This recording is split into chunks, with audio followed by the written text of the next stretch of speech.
к вам идет семья, мои дорогие. Особенно это будет актуально для тех, у кого нет второй половинки, у кого нет семьи. И это к вам идет семья, к вам идет человек, который будет готов построить с вами семью, взять за нее ответственность и вкладываться в нее так же, как вы готовы вкладываться в свою семью. Если вы хотите детей, то это об этом. Если вы хотите классные, здоровые отношения без детей, то это тоже об этом. То есть к вам идет человек.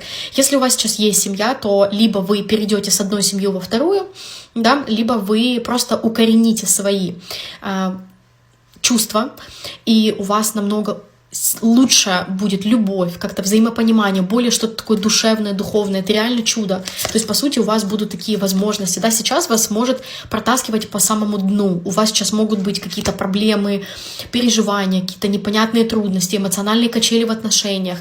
Или вы вообще больше не верите в любовь, в чувства и так далее. Но это вам нужен был этот период для того, чтобы вы что-то осознали, чтобы вы через что-то прошли серьезное, для того, чтобы в вашу жизнь пришли отношения. И возьмитесь за них. Если они вам реально нужны, возьмитесь.